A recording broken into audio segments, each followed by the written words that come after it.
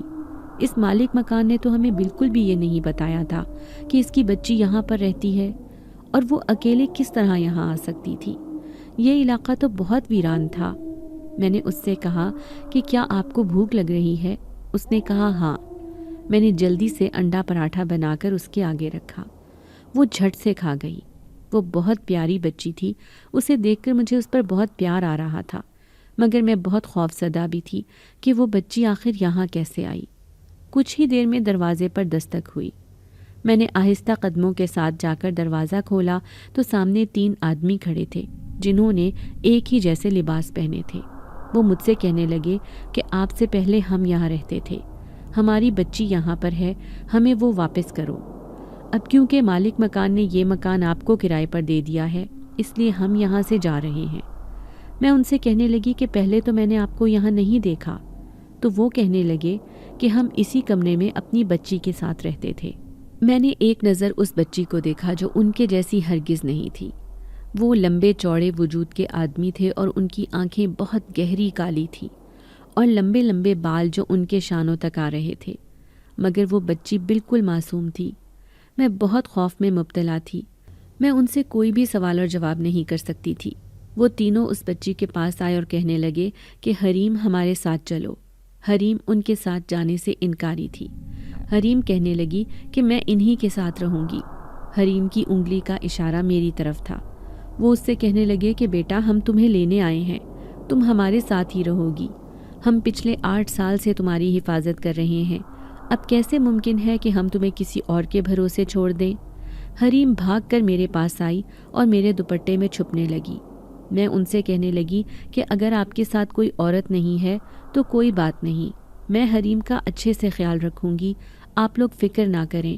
اگر وہ آپ کے ساتھ نہیں جانا چاہتی تو آپ اسے میرے ساتھ رہنے دیں۔ وہ کہنے لگے کہ اس کے لیے تمہیں ہم سے ایک وعدہ کرنا ہوگا۔ میں نے کہا کیسا وعدہ؟ وہ کہنے لگے کہ تم ہمارا ذکر اپنے شوہر سے نہیں کرو گی۔ میں ان سے کہنے لگی کہ آخر اس میں کیا راز چھپا ہے کہ میں آپ کا ذکر نہ کروں؟ وہ کہنے لگے ہم کوئی انسان نہیں بلکہ جنات ہیں، مگر اس بچی سے تمہیں ڈرنے کی بالکل ضرورت نہیں ہے کیونکہ یہ تمہارے ہی جیسی ایک انسانی بچی ہے۔ ان کی بات نے مجھے ایک عجیب سے خوف میں مبتلا کر دیا تھا۔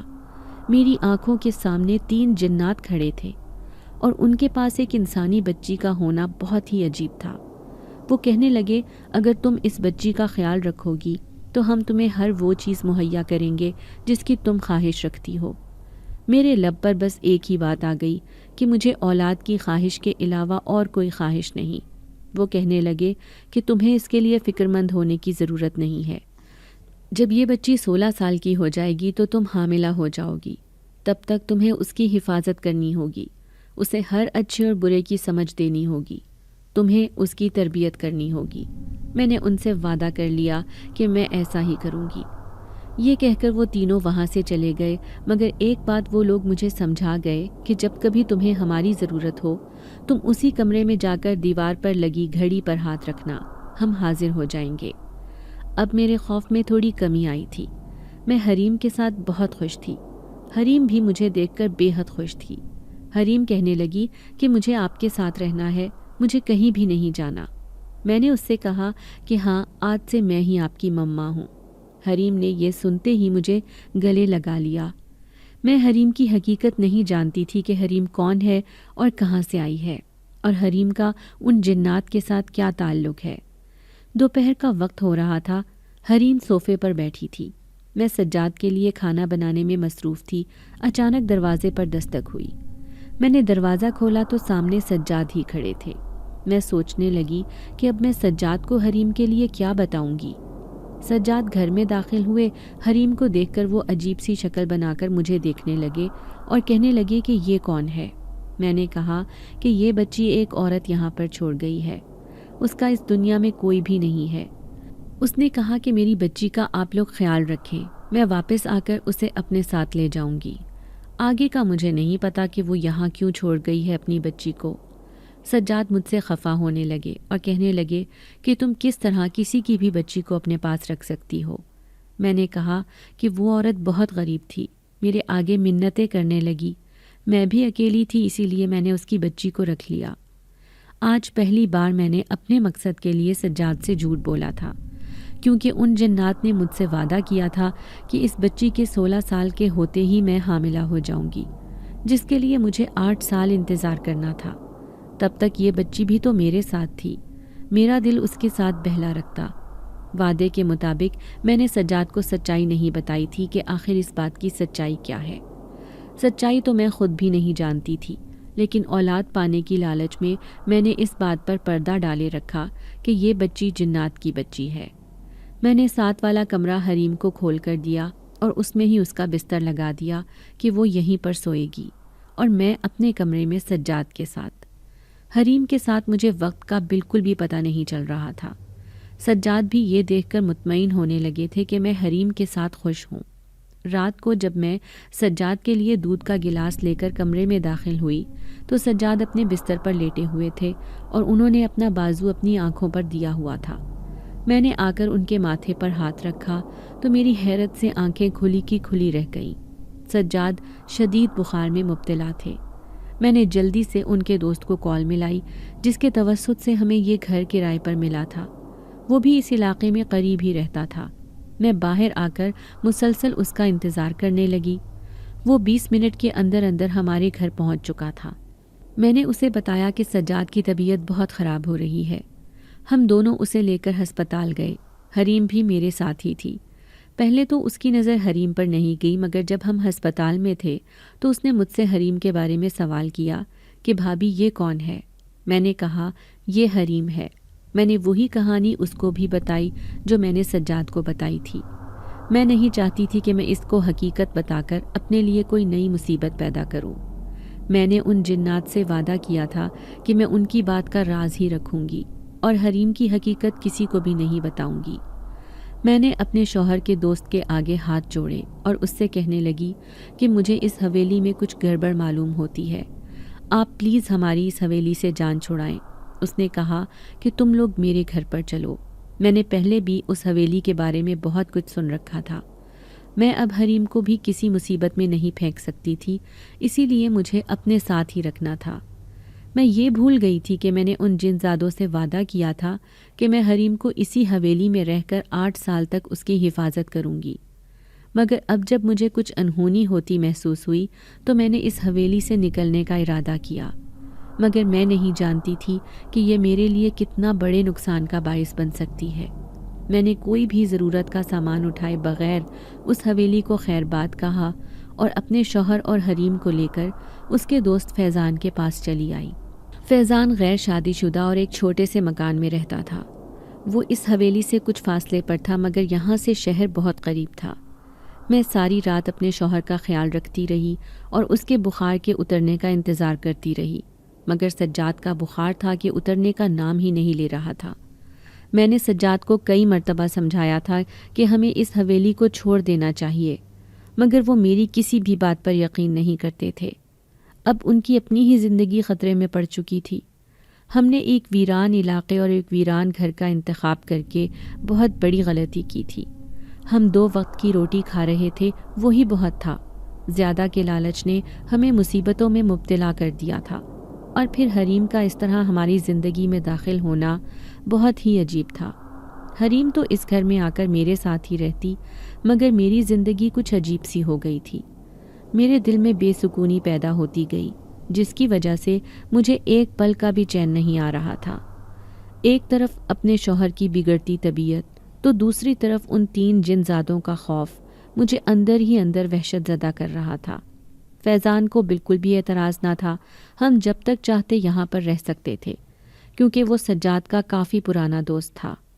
وہ ساری رات میری جاگ کر ہی گزری تھی، ایک لمحے کو بھی میری آنکھ نہ لگی تھی۔ میں سجاد کے ماتھے پر گیلی پٹیاں رکھ کر انہیں پرسکون کرنے کی کوشش کرنے لگی۔ حریم کو میں نے اپنے کمرے کے ساتھ ہی ایک کمرے میں سلا دیا تھا۔ میں نے باہر کا موسم دیکھا تو بہت تیز بادل گرج رہے تھے۔ بجلی بہت تیزی سے کڑک رہی تھی، جس کی وجہ سے میرا دل مزید خوفزدہ ہو گیا تھا، کیونکہ ہمیشہ سے ہی مجھے ایسے طوفانی موسم سے خوف آتا تھا۔ میں اپنے کمرے سے بالکل بھی باہر نہیں نکلتی تھی اور ساری کھڑکیاں دروازے اچھے سے بند کر دیا کرتی۔ میرے بچپن کا یہ خوف اس لیے پیدا ہوا تھا کیونکہ ایک مرتبہ میں رات کے وقت میں چھت پر کپڑے اتارنے گئی تھی، کیونکہ اماں نے کہا تھا کہ بارش ہونے والی ہے، مگر جب میں نیچے اترنے لگی تو تیز آندھی کی وجہ سے چھت کا دروازہ بند ہو گیا تھا اور زنگ آلود ہونے کی وجہ سے کس کر بند ہو چکا تھا۔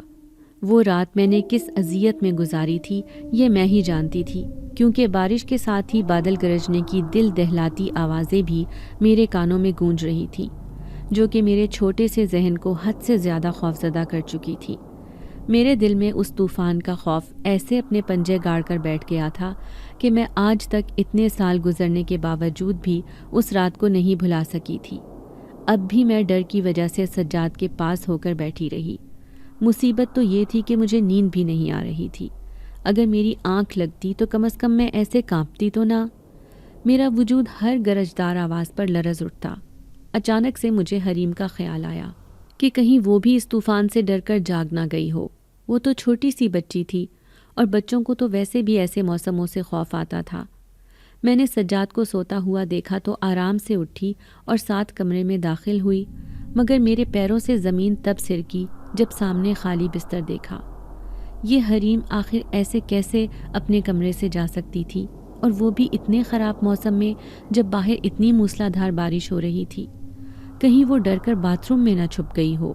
میں نے جلدی سے باتھ روم میں جھانکا تو وہ بھی خالی پڑا تھا۔ اب مجھے سچ مچ میں گھبراہٹ ہونے لگی تھی کہ اتنی چھوٹی سی بچی آخر کیسے خود بخود کہیں جا سکتی تھی۔ پورا دن تو وہ میرے پاس سے ایک لمحے کے لیے بھی نہ ہلتی تھی، اور اب ایسے مجھے بغیر بتائے ہی وہ چلی گئی۔ میں تو اس کو رات سوتے ہوئے اچھی طرح سمجھا کر گئی تھی کہ اگر کسی بھی چیز کی ضرورت ہو تو مجھے بتانا، ایسے اکیلے اپنے کمرے سے نہ نکلنا، کیونکہ یہ گھر اور علاقہ جیسے میرے لیے انجان تھا ویسے ہی اس بچی حریم کے لیے بھی تھا۔ میرے ماتھے پر پسینے کے قطرے نمودار ہو گئے تھے۔ سجاد بھی ابھی ہی سوئے تھے اور میں ان کو اس حالت میں جگا بھی نہیں سکتی تھی۔ اب اس گھر میں واحد ایک فیضان ہی بچتا تھا، مگر اتنی رات کو ایسے اکیلے اس کے کمرے میں جانا مجھے کسی صورت ٹھیک نہ لگا۔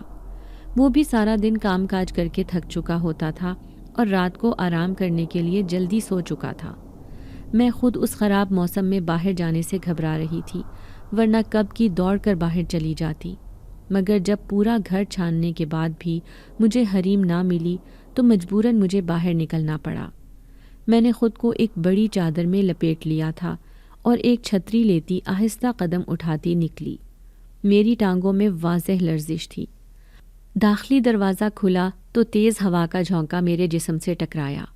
مجھے شدید قسم کی سردی لگنے لگی تھی، مگر اس وقت جلد از جلد حریم کو ڈھونڈنا تھا۔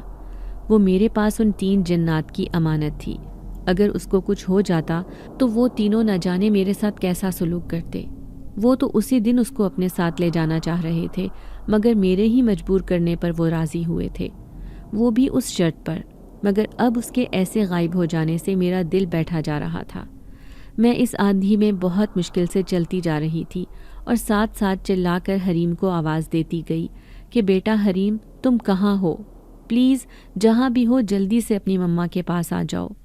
مما آپ کے لیے بہت پریشان ہیں بیٹا۔ میری آنکھوں میں آنسو آ گئے تھے کہ اتنے عرصے بعد ایک بچی ملی تھی اور وہ بھی ایسے اچانک سے غائب ہو چکی تھی۔ میں اتنی پریشان ہو چکی تھی کہ تیز ہوا کی وجہ سے میرے ہاتھ سے چھتری چھوٹ کر نیچے گر گئی تھی اور لمحوں میں بھیگ چکی تھی۔ میرا وجود اس ٹھنڈے پانی کی وجہ سے یخ پڑنے لگا تھا۔ میرا خوف بھی بڑھتا جا رہا تھا۔ میں جگہ جگہ ماری ماری پھر رہی تھی اور حریم کو پکارتی جا رہی تھی۔ اب تو مجھ میں مزید چلنے کی ہمت بھی نہ بچی تھی۔ آج کا سارا دن ویسے ہی سجاد کے ساتھ ہسپتال میں بھاگ دوڑ کی وجہ سے گزرا تھا۔ میں نے اسی وجہ سے ایک لقمہ تک اپنے اندر نہیں اتارا تھا، اور اوپر سے حریم کے اچانک سے غائب ہو جانے سے میرا حال مزید خراب ہوتا گیا۔ مجھے اب چکر آنے لگے تھے۔ میرا بی پی مسلسل پورا دن بھوکا رہنے کی وجہ سے لو ہو چکا تھا۔ کچھ دیر بعد میری آنکھوں کے سامنے اندھیرا چھانے لگا تھا اور میں ہوش و حواس کھوتی زمین پر گرتی چلی گئی۔ میری آنکھ کسی کی جانی پہچانی آواز سے کھلی تو دیکھا میرے سامنے ہی حریم بیٹھی ہوئی تھی اور پریشانی سے مجھے دیکھ رہی تھی۔ میں ایک جھٹکے سے اٹھ بیٹھی، مگر ایسے اچانک اٹھ کر بیٹھنے سے میرے پورے جسم میں ٹیس اٹھنے لگی تھی۔ رات کو ایسے پتھریلی زمین پر بے ہوش ہو کر گرنے کی وجہ سے میرے بازوؤں پر کافی زخم آئے تھے اور جسم بھی درد کر رہا تھا۔ میں نے حریم کو اپنے سامنے صحیح سلامت بیٹھے دیکھا تو ایک دم اٹھی اور اس سے پوچھا کہ بیٹا، آپ ایسے رات کو کہاں چلی گئی تھی؟ میں نے آپ کو کتنا ڈھونڈا مگر آپ مجھے کہیں نہ ملی۔ ایسے بھی کوئی کرتا ہے بھلا؟ اگر آپ کو اتنے طوفانی موسم میں کچھ ہو جاتا تو میں کیا کرتی پھر؟ میرے ایک کے بعد دوسرے سوالات سن کر اس بچی نے مجھے ناسمجھی سے دیکھا اور پھر کہنے لگی کہ مما، میں تو ساری رات اپنے بستر پر سو رہی تھی، یہ آپ کیا کہہ رہی ہیں؟ حریم کی بات سننے کے بعد تو میرا منہ حیرت کی زیادتی سے کھلے کا کھلا رہ گیا تھا۔ یہ حریم بھلا کیا کہہ رہی تھی؟ میں نے اچھی طرح سے گھر کا چپا چپا چھان مارا تھا مگر وہ مجھے کل رات کہیں نہ ملی تھی۔ میں نے اپنے آپ پر غور کیا تو میں اس وقت حریم کے ہی کمرے میں سوئی ہوئی تھی، جبکہ مجھے اچھے سے یاد تھا کہ کل رات میں چکر کھاتی زمین پر گر کر بے ہوش ہو گئی تھی۔ آخر مجھے کون ایسے اٹھا کر کمرے میں لایا تھا؟ میں تو ایک کے بعد ایک اپنے ساتھ ہوتے پراسرار واقعات کی وجہ سے چکرا کر رہ گئی تھی۔ یہ سب کچھ اس پراسرار حویلی میں جانے کے بعد سے ہی شروع ہوا تھا۔ میں سمجھ گئی تھی کہ ضرور مجھے یہاں پر کوئی پراسرار مخلوق لائی تھی۔ حریم کو بھی وہی لے کر گئے ہوں گے، اور اب ایسے اچانک سے اس کا یہاں آ جانا مجھے حیران کر گیا تھا۔ میں اٹھی اور باہر نکلی۔ سجاد جاگے ہوئے تھے اور فیضان کے ساتھ باتوں میں مصروف تھے۔ میں نے جلدی سے ان کے لیے ناشتہ تیار کیا اور ان دونوں کو دیا۔ وہ لوگ جب یہاں سے چلے گئے تو میں حریم کو اپنے پاس بٹھا کر پوچھنے لگی کہ بیٹا، مجھے سچ سچ بتاؤ کہ رات کو آپ کہاں گئی تھی؟ دیکھو، میں جانتی ہوں کہ آپ مجھ سے کچھ چھپا رہی ہو۔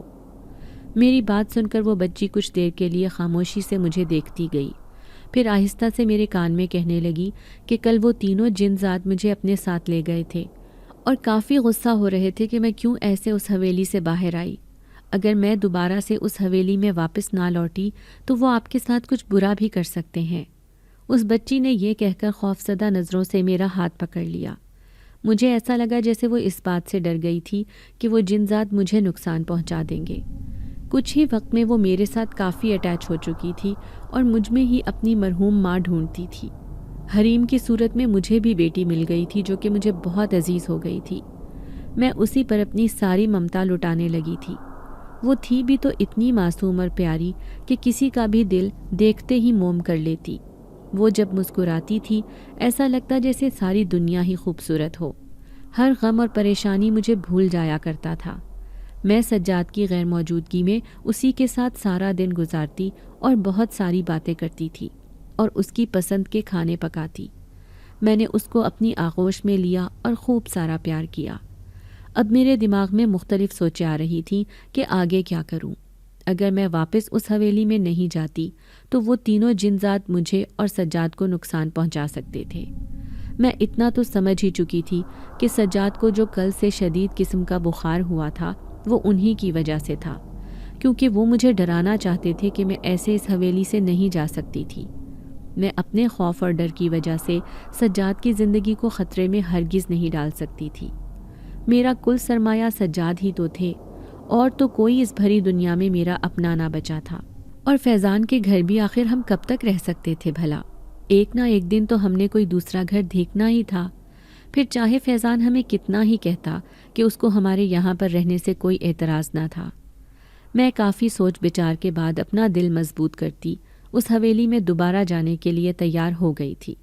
شام کو جب سجاد آئے تو میں نے ان کو کہہ دیا تھا کہ ہم کل ہی واپس حویلی چلے جائیں گے۔ ان کو تو پہلے ہی اس حویلی سے کوئی مسئلہ نہ تھا، بس میرے خوف کی وجہ سے اپنے دوست کے گھر رہنے پر راضی ہوئے تھے۔ اب جب میں ہی واپس جانا چاہ رہی تھی تو پھر ہم اگلے ہی دن حویلی آ گئے تھے۔ وہاں پر ہر طرف کافی مٹی اور گرد پھیلی ہوئی تھی۔ اس رات طوفان نے یہاں پر بھی اپنے اثرات چھوڑ دیے تھے، مگر جب میں نے ساری کھڑکیاں اور دروازے بند دیکھے تو مجھے کچھ عجیب لگا کہ یہ کیسے ہو سکتا تھا۔ اگر سب کچھ بند تھا تو یہ سوکھی پتیاں اندر کیسے آئیں؟ یہ تو باہر پڑی ہوئی تھیں۔ باہر جاتے وقت سجاد داخلی دروازہ بھی تالا لگا کر گئے تھے۔ میں نے اس بارے میں ان کو کچھ نہ کہا کیونکہ وہ یہی کہتے کہ یہ میرا وہم تھا۔ پھر میں نے سر جھٹک کر کمر کسی اور جھاڑو لیتی سارا صحن صاف کرنے لگی۔ یہاں کا صحن اتنا بڑا تھا کہ جھاڑو لگاتے ہوئے ہی میری جان آدھی ہو گئی تھی۔ حریم ایک طرف بیٹھی مجھے صفائی کرتے ہوئے دیکھ رہی تھی اور ساتھ میں اپنی کسی کتاب پر کچھ ڈرائنگ بھی کرتی جا رہی تھی۔ وہ قدرتی طور پر ایک ذہین بچی تھی۔ اپنی عمر کے لحاظ سے اس میں غیر معمولی ذہانت تھی۔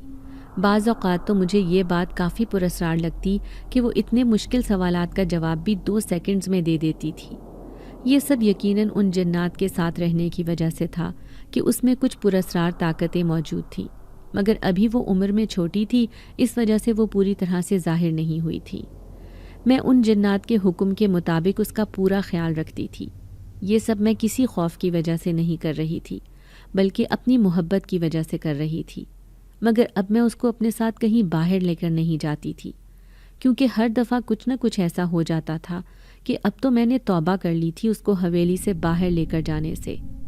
ایک مرتبہ میں صبح کے وقت سجاد کے کام پر جانے کے بعد سارے کاموں سے فارغ ہو کر حریم کو لیتی حویلی سے باہر نکلی۔ آج موسم کافی خوشگوار تھا، اس لیے ہم نے دھوپ لینے کا سوچا تھا۔ اس حویلی کے پاس ہی ایک بہت بڑا پارک تھا جہاں پر بہت سارے گھنے درخت تھے جو کسی جنگل جیسا منظر پیش کرتے تھے۔ ان درختوں پر کافی سارے پھل بھی تھے۔ میں نے جب تازہ امرود دیکھے تو میرے منہ میں بے اختیار پانی آ گیا تھا، حالانکہ مجھے اس پراسرار پارک میں آتے ہوئے کافی ڈر لگ رہا تھا، کیونکہ یہیں پر میں نے وہ جھریوں والا ہاتھ دیکھا تھا جس نے مجھے ڈرا کر رکھ دیا۔ آج میں نے اپنا دوپٹہ سختی سے پکڑا ہوا تھا کہ کہیں پھر سے وہ ہاتھ کہیں سے نہ آ جائے۔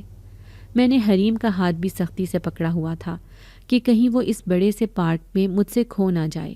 میں بار بار ان امرود کے درختوں کی طرف دیکھ رہی تھی کیونکہ مجھے وہ کافی پسند تھے، مگر وہ اتنے اونچے تھے کہ میری پہنچ سے کافی دور تھے۔ حریم بھی میری نظر ان امرودوں پر دیکھ چکی تھی، اس لیے جلدی سے میرا ہاتھ چھڑوا کر اس درخت کے پاس گئی اور دیکھتے ہی دیکھتے اس درخت پر چڑھ گئی تھی۔ میری آنکھیں پھٹی کی پھٹی رہ گئی تھی جب ایک چھوٹی 8 سال کی بچی کو اتنی پھرتی سے درخت کے اوپر چڑھتا ہوا دیکھا۔ اتنی تیزی سے تو کوئی بہت ماہر انسان بھی نہ چڑھ سکے جیسے وہ چڑھی تھی۔ میں ڈر کر فوراً اس درخت کے پاس گئی اور اس کو نیچے آنے کا کہنے لگی، کیونکہ اس کی شاخیں بہت نازک تھیں، کسی بھی وقت آسانی سے ٹوٹ سکتی تھیں۔ میرا دل بیٹھا جا رہا تھا کہ اگر خدا نہ خواستہ وہ اس درخت سے گر گئی تو بہت زیادہ چوٹیں لگ جاتی۔ میں اس کو چلا چلا کر نیچے بلانے لگی، مگر وہ میری آواز انسنی کرتی پھرتی سے امرود توڑے جا رہی تھی اور اپنے پاس ہی جمع کر رہی تھی۔ جب کافی سارے امرود توڑنے کے بعد وہ نیچے اترنے لگی تو ایک دم سے اس کا پیر پھسلا، جس کو دیکھ کر میرا چہرہ لٹھے کی مانند سفید پڑ گیا تھا، کیونکہ وہ سر کے بل نیچے گر رہی تھی۔ میں بھاگ کر اس کو بچانے کے لیے درخت کے عین نیچے کھڑی ہوئی ہی تھی تاکہ اس کو کیچ کر سکوں، مگر جب سامنے کا پراسرار نظارہ دیکھا تو میرے رونگٹے کھڑے ہو گئے تھے، کیونکہ وہ بچی اب آرام سے کسی کی پناہوں میں تھی۔ کسی کالی چادر سے ڈھکے ہاتھ نے حریم کو مضبوطی سے تھام لیا تھا اور گرنے سے بر وقت روک لیا تھا۔ پھر اس ہاتھ نے اس کو آرام سے زمین پر اتار دیا تھا۔ یہ دیکھ کر میری جان میں جان آئی تھی کہ وہ صحیح سلامت تھی، مگر وہ ہاتھ اس بچی کو اتارتے ہی وہاں سے غائب ہو گیا تھا۔ میں نے جلدی سے حریم کا ہاتھ پکڑا اور اس کو لیتے ہوئے حویلی کی طرف دوڑ لگائی۔ گھر آ کر اس کو صحن میں صوفے پر بٹھایا اور اچھی طرح چیک کیا کہ کہیں اس کو کوئی چوٹ تو نہیں آئی، مگر وہ ٹھیک تھی۔ میں نے حریم کو دیکھا تو وہ کافی پرسکون تھی۔ اس کے چہرے پر کوئی ڈر یا خوف نہیں تھا، حالانکہ اتنی عمر کے بچے ایسے دل دہلاتے واقعے کے بعد کافی خوف زدہ ہو جایا کرتے تھے، مگر وہ تو مسکرا رہی تھی اور یہی کہہ رہی تھی کہ وہ ٹھیک ہے، اس کو کچھ نہیں ہوا اور میں پریشان نہ ہوں۔ میں نے اس کو کہا کہ میں کیسے فکر نہ کروں، اگر اس کو کچھ ہو جاتا تو؟ وہ کہنے لگی کہ مجھے کچھ نہیں ہو سکتا، کیونکہ میرے ساتھ ہر وقت میری حفاظت کے لیے کچھ پہرے دار موجود ہوتے ہیں جو مجھے ہر مصیبت سے بچا لیتے ہیں۔ میں نے خوف سے زرد پڑتے حریم سے پوچھا کہ تم کون سے پہرے داروں کی بات کر رہی ہو بیٹا؟ وہ کہنے لگی کہ وہ یہاں ہی ہیں، اس کے آس پاس ہی۔ میں نے ادھر ادھر دیکھا مگر مجھے کوئی دکھائی نہ دیا۔ اس کا مطلب وہ پہرے دار کوئی اندیکھی مخلوق ہی تھے جو حریم کی حفاظت کے لیے ان 3 جن زادوں نے اس حویلی میں رکھے تھے، مگر میں ان کو نہیں دیکھ سکتی تھی کیونکہ وہ صرف اور صرف حریم کو ہی نظر آ رہے تھے۔ میں اس کے بعد کچن میں چلی گئی کیونکہ لنچ تو تیار کر چکی تھی۔ کچھ دیر بعد سجاد بھی آ گئے تھے۔ ہم نے مل کر کھانا کھایا تھا۔ میں نے سجاد کو آج ہوئے واقعے کے بارے میں کچھ نہ بتایا تھا کیونکہ میں نہیں چاہتی تھی کہ وہ میری وجہ سے پریشان ہوں۔ ابھی تو زندگی دوبارہ سے اپنی نارمل روٹین پر واپس آئی تھی۔ پھر اگلے دن سے میں کوشش کرتی کہ حریم کو اس پارک میں نہ لے کر جاؤں۔